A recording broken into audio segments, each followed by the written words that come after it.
Hey, this is Alyssa.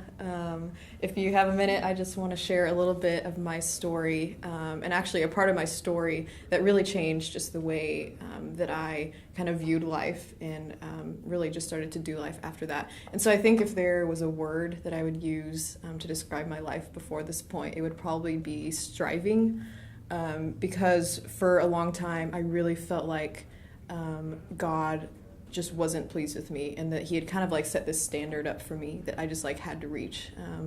And so just at the end of every day, just kind of feeling like, well, I just can't meet it. Like I just can't just live up to the standard that's been set over me. And so caused me to just compare myself to a lot of people. Just feeling like I couldn't live up to all the expectation. But I think the moment that this started to change was really when I just began to understand that God loves me just the way that I am, because of his child, because I'm made in his image, and it's not something that I've done.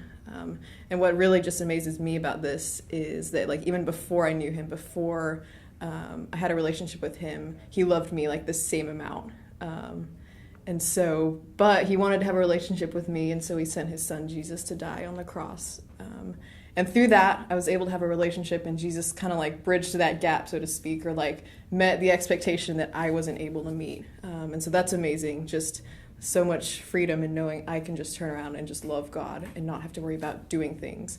And so it's changed my life a lot. It's changed my mind and my heart and just the way I think about things.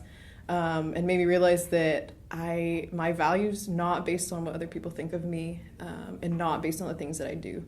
And so I'm super thankful, because I don't think that striving is a word that describes my life anymore. I think now that the word would be resting, just as I'm learning to rest in the fact that God has finished the work, and I just get to enjoy him and have a relationship with him.